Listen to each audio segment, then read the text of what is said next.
Money Chat Now is a politically charged stock market pre-show, giving you the politics behind the biggest moves in the stock market. It is presented with comedic common sense by an expert in financial literacy. And hey, that's me, Larry Steinhouse. Today is Wednesday, January 19th, and I want to welcome you to the show. We are here live on WWDB Radio in Philadelphia, and we are live on Facebook and Twitter and LinkedIn and YouTube. By the way, my Twitter handle is @LarrySteinhouse, and you can find me on Facebook, TikTok, and also other social media by searching for me, Larry Steinhouse. Hey, just a reminder, if you're watching online, hit that like button, hit that share button, and don't forget to subscribe to the YouTube channel and like the Money Chat Now page on Facebook. Hey, you can also comment live on the show on, of course, YouTube and Facebook and LinkedIn and Twitter. And please say hi right now so I know you're watching. Money Chat Now is brought to you by Investor Schooling, and you can attend a complimentary class this Thursday by going to investorschooling.com, and there you will learn about real estate investing and stock option trading from those who do it every day. All right, on today's show, of course, we'll be discussing the futures update. We're going to be talking about the WHO and boosters.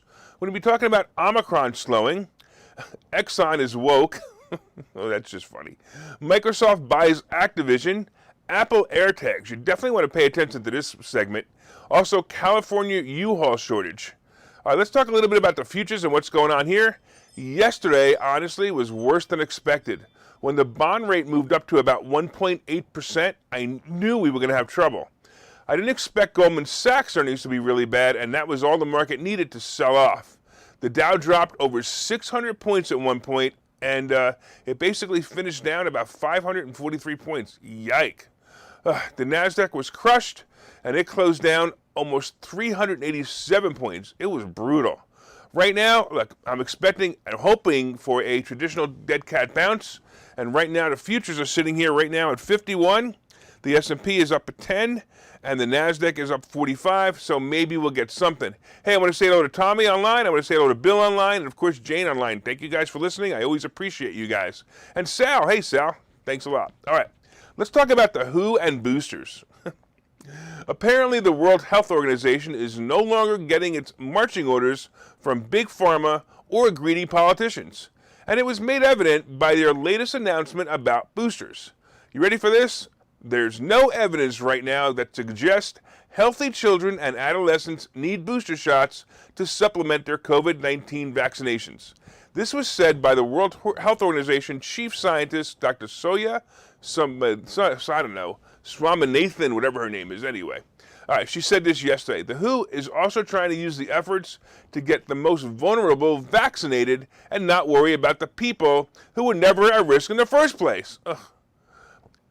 You know, it was scary, of course, about 2 years ago when we had no idea what was happening or how serious a virus called COVID-19 was going to be. At the time, of course, elderly and people with severe health issues were getting sick and dying. Well, as we the people quickly realized, it was mostly unhealthy elderly or obese people who were dying from this illness. And instead of treating or vaccinating the vulnerable people, the world decided to punish everyone by locking us down and forcing vaccines in our bodies.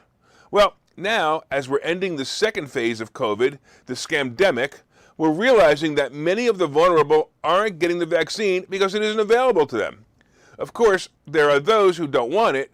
However, for those who do want it, they can't get it because of their geography.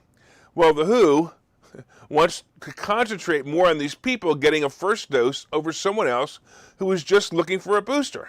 And, that actually is common sense.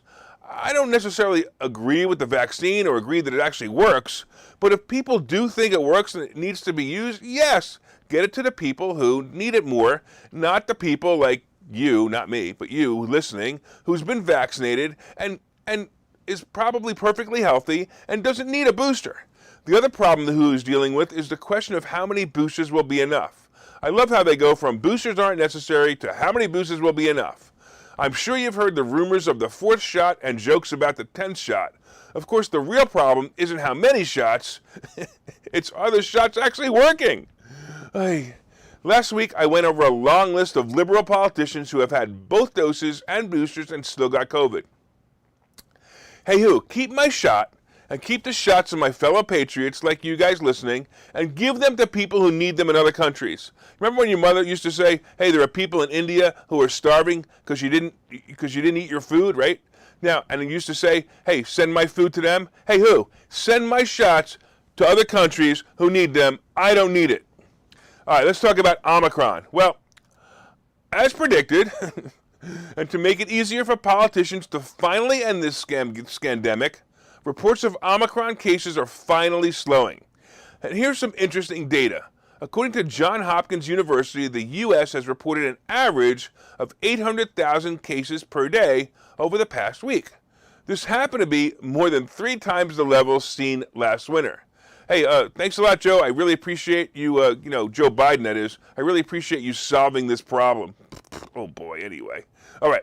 Anyway, so there was 3 times more cases, and it happens, just so happens in New York, the average cases have fallen by 31% in the past week. And by the way, the new nutso governor, the governor that replaced the sexual predator in New York, her name is Kathy Hochul. She said, there will be a time when we could say it's all over. We're not there yet, but boy, it's on the horizon, and we've waited a long time for that. Actually, Kathy, I have to tell you, it's been over for a long time. But as long as you and your greedy cohorts continue to get funds into your state that you can appropriate to your friends selling PPE, well, you're going to continue to milk the common cold until such a time that you can be a hero when you declare it's over. And of course, that's why it won't be over for a long time. Cases are also falling in, guess what, South Africa. Remember, that's where they found it, right? And the United Kingdom, which are being closely watched as potential indications of what could happen in the United States. And since both experienced earlier surges, Hopkins data shows that the average infections are down 80% in South Africa from its peak in December 17th and 42% in the UK from that country's peak in January 5th. Experts predict the Omicron wave will fall almost as quickly as it rose. Really? You mean like the cold always does every year? Huh. Leaving the U.S. with relatively low cases of COVID sometime in February or March. It's going to end in February or March. I'm so excited. Anyway, with cities hit the earliest, likely reaching that point sooner. Maybe New York, who knows? Unless, of course, we need the president or the Democrats to create a new distraction, and then we will see the new variant introduced, right? Of course. As I've said before, the new variant should be called the masturbation variant, which closely resembles the true facts of the scandemic itself. Mayor Adams in New York also chimed in on this after being mayor in office for about 2 weeks, and he's excited to report that New York City's 7-day average of new cases has dropped below 20,000, which is less than half the peak from earlier January when cases averaged nearly 43,000. The city also reported a decrease in COVID hospitalizations, falling from about 6,500 patients on July 11th to about 5,800 as of Sunday. New York City, Philadelphia, California, and of course now Washington, D.C., now have the ridiculous mask and vaccine requirements still in place. By the way, do me a favor, everybody watching, stay out of these places until they get rid of this.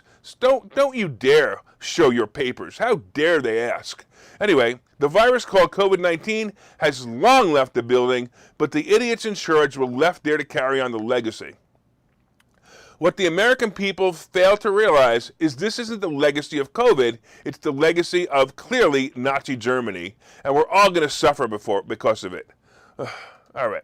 I want to say hello to Mick and Jose and Sal and Vin. Thank you guys for watching. And let's talk about Exxon being woke.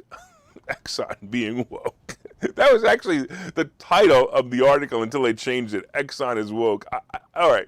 Sometimes when I read articles and report on them, I just giggle at the hypocrisy of the topic and the seriousness in which the author wrote the article. Apparently, Exxon is woke. Woke. That stupid term that liberals use to describe how they're going to change the world by holding up signs and making pledges that are either not followed through or so ridiculous that they can't be followed through. Well, Exxon has decided to do something that actually made me laugh. Now, don't get me wrong. I'm all for their idea and their pledge, but the concept just makes me laugh. They're actually pledging, get ready, they're actually pledging to do this. Net zero carbon emissions from operations by 2050. Now understand that this pledge is about cutting the emissions from the gas and chemical production facilities. I don't know, did that make you chuckle? This company is producing gas and chemicals that apparently harm the atmosphere, but they're going to cut their emissions to produce the emission from the emission-producing products, and they get proud of it. Seriously? All right, you guys ready for this? It's like a white woman living in an all-white neighborhood with no black friends, never shopped in a black-owned business, but sticks a sign in her lawn that says Black Lives Matter. I'm going to take a break, and we'll see you guys in a minute. Hey, Dan, thanks for watching. Okay, so you've thought about investing in real estate, houses, apartment buildings, properties, but don't really know where to start? Well, what if you could very easily learn how to gain strategies to use other people's money to buy and sell houses in the Philadelphia area? If you could learn and network with successful area real estate investors and how to produce monthly income on rental properties without headaches, that place is Investor Schooling. With Investor Schooling, you'll learn from two Philadelphia area rockstar real estate investors, Phil Falcone and Larry Steinhouse, about how to buy and sell properties the easy way and teach you basic and advanced techniques to help you make money in real estate. You can attend Investor Schooling in person or online visual classes 8 times a month. You can and will learn how to make money in real estate. Call for free information and get a complimentary pass to one of these classes. But don't delay, as these complimentary passes are limited. Call the number on your screen now or visit investorschooling.com. investorschooling.com.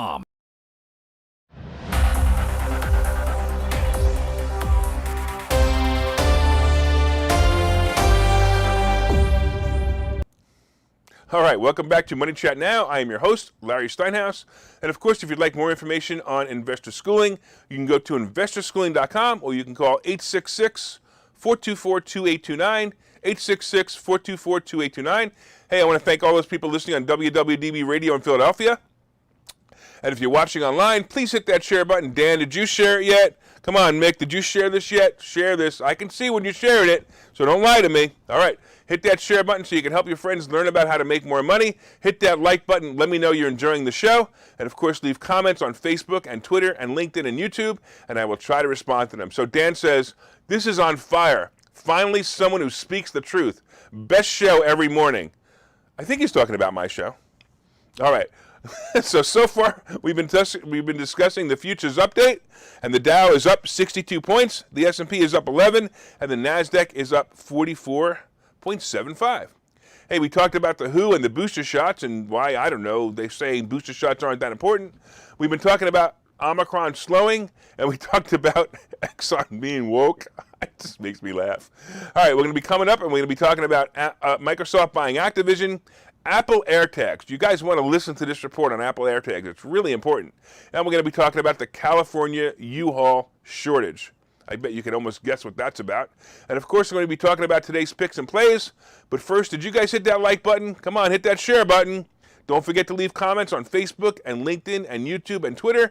And if you're listening to WWDB Radio, be sure to set a preset to the station and listen every day at 7:30. Hey, also, when you come back, make sure you look up the Money Chat Now page on Facebook and make sure you like it as well. All right, let's get into the second half. So let's talk about Microsoft buying Activision. In the largest all-cash acquisition, Microsoft is buying the game company Activision. They're reporting to be paying $95 a share for the company, making the sale price $26.2 billion. Honestly, this is a really good deal for Microsoft and probably a great thing for Activision, which has been mired in management problems stemming from, guess what? Sexual harassment and sexual misconduct accusations throughout the company. You know, just think about it for a minute. Take a bunch of gamers that are used to playing games and watching porn in their basement, and they become big shots, and now they don't know the real world from the virtual reality world that they used to live in. Now make them rich as their company grows, and they think they can leave the reality of the fantasy world they live behind. And that's what's causing, of course, the sexual harassment problems in the company. Well, several of the management team has been fired for trying. However, CEO, check this out, Bobby Kotick, who has been pressured to resign is actually going to stay on during the transition, and then he will step away after he's no longer needed. And this deal, just so you know, the deal is actually going to take place in early 2023, assuming regulators don't squash it. And there's always that possibility that regulators will squash it because Microsoft is a huge gaming company. Anyway, with Microsoft's aggressive movement into the gaming world and the upcoming metaverse technology, this is a great move for them. Activision stock, by the way, yesterday was the only big mover yesterday when it jumped about 20 points and then settled down plus 17 points. Look, if the purchase price sticks at 95, this stock is right now, it's at 82. It still has another 10 points room to grow. So personally, I'm not a gamer, but look, if you're a gamer, let me know what games you play. You guys, anybody play any games? Put it on Facebook or comments anywhere or any of the social media channels, and let me know what games you play. I'd be curious to know what games you play, Fortnite or whatever they are. I didn't even know what they are. All right, I want you to listen up about this one. This is about Apple AirTags. All right, for all you stalkers out there, have you heard about the Apple AirTag? That's right. You can take an Apple AirTag, which is a device about the size of a quarter with a magnet on it. You could stick it under the bumper or the frame of your victim's car and know where they are at all times. Huh. Remember, folks, this is brought to you by the people at Apple who changed their privacy settings on their phone so companies like Facebook can't track your buying habits. Yes, Apple really does have a product called the AirTag, but it wasn't introduced for stalking, although many are using it for this exact thing. It was actually introduced to help people track their personal belongings. For example, if you have a laptop or a tablet, you might want to place this device on it, and if you left it at your local Starbucks, you can track it and easily recover it. Well, apparently, criminals are using it basically to know the whereabouts of their victims. Not just to stalk them, but to know that the owner of a house, for example, is not home while the robbers clean them out. There have been reports of AirTags being dropped in coat pockets of women at bars, AirTags being placed in purses, and other places that make it easy for a nefarious person to track someone. Apple iPhones, by the way, do have a feature, if it's turned on, that may warn you after several hours that a tracking device has been following you for some time.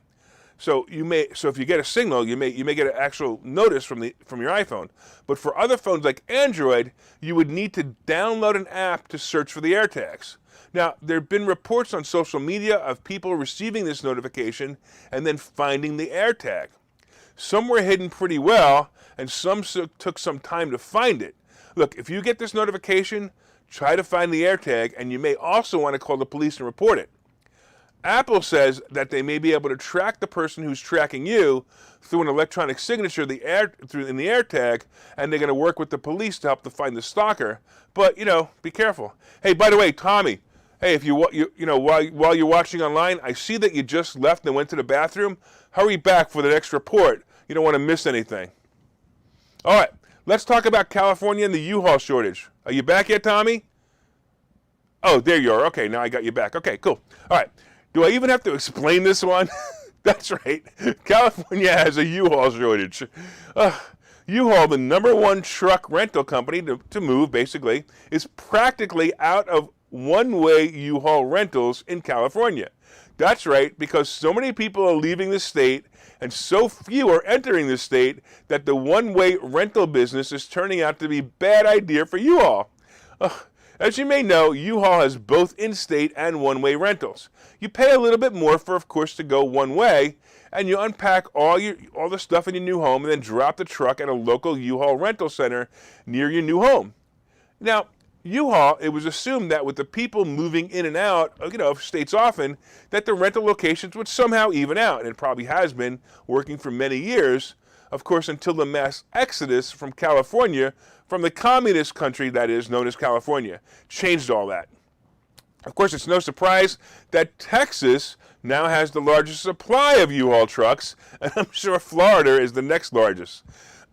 U-Haul has actually raised the prices for one-way from California to either try to slow it down or to just simply profit from it. I feel sorry for those left in California as Governor Useless continues to destroy the once great state. By the way, I saw this great sign. I saw a sign and a photo that was posted on social media, and it really made me laugh. It was on the border of Texas, and it said, "Don't California art Texas." By the way, a couple of people, Jane says she's playing backgammon online. Jane, if you're playing backgammon online, you are not using the system the best the way it is. Anyway, let's take a commercial real quick, and we'll come back and we will talk about today's picks. Okay, so you've thought about investing in real estate, houses, apartment buildings, properties, but don't really know where to start? Well, what if you could very easily learn how to gain strategies to use other people's money to buy and sell houses in the Philadelphia area? If you could learn and network with successful area real estate investors and how to produce monthly income on rental properties without headaches, that place is Investor Schooling. With Investor Schooling, you'll learn from two Philadelphia area rockstar real estate investors, Phil Falcone and Larry Steinhouse, about how to buy and sell properties the easy way and teach you basic and advanced techniques to help you make money in real estate. You can attend Investor Schooling in person or online visual classes 8 times a month. You can and will learn how to make money in real estate. Call for free information and get a complimentary pass to one of these classes. But don't delay, as these complimentary passes are limited. Call the number on your screen now or visit investorschooling.com. investorschooling.com. All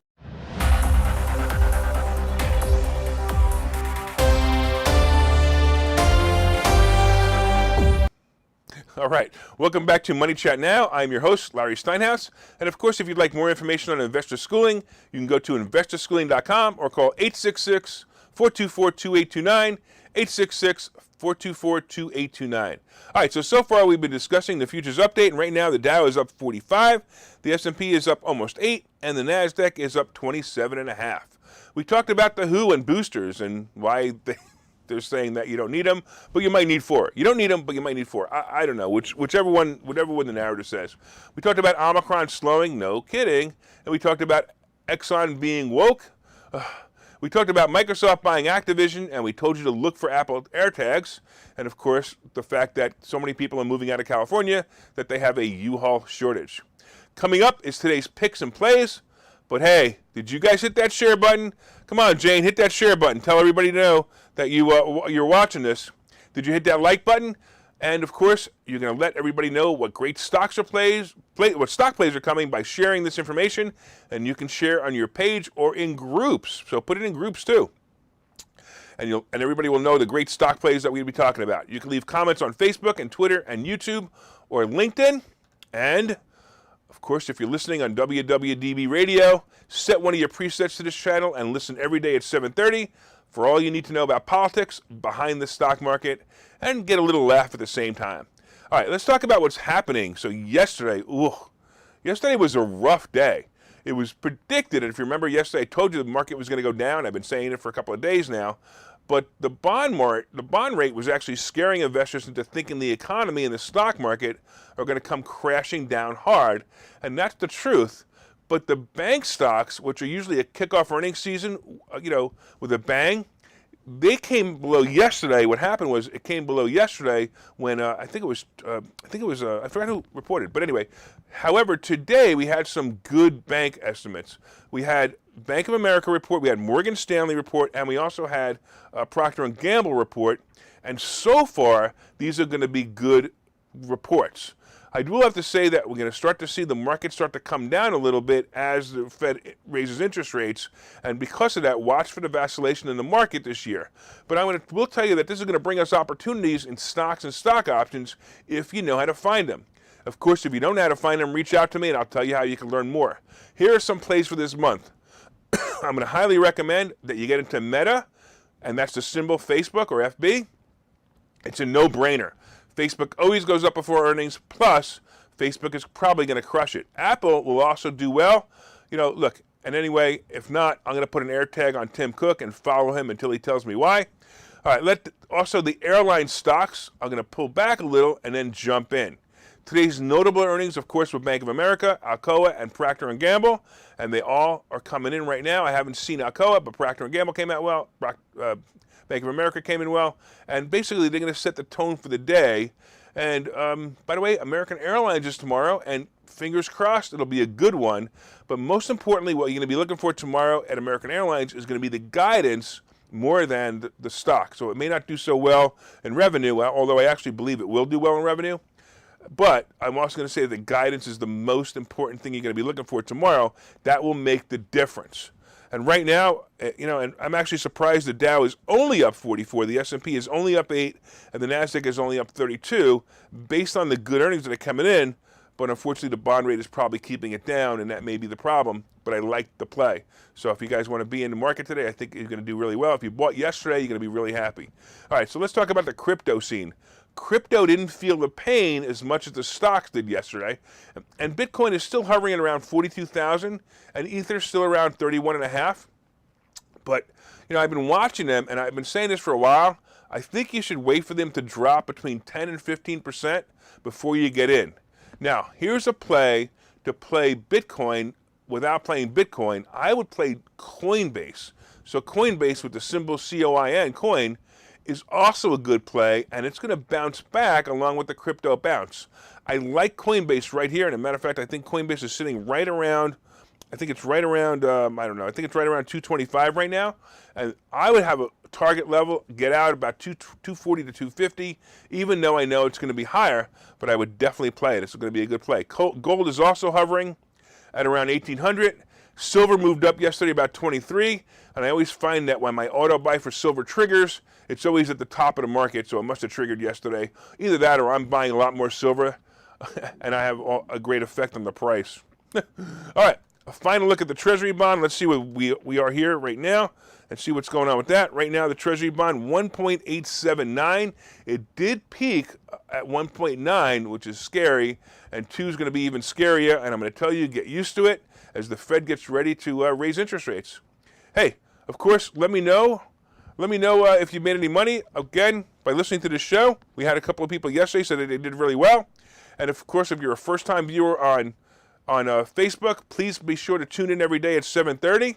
And also, don't forget to subscribe to the YouTube channel, like the Money Chat Now page on Facebook. And once again, I want to thank all the listeners on WWDB Radio in Philadelphia, and I want to thank you for your continued support. And if you're enjoying the show, please reach out and let us know. You can leave comments even on the WWDB fan page, and look for us online. My name is Larry Steinhouse, and I am the host of Money Chat Now. And I want you guys all to have an amazing and profitable day. We'll see you tomorrow.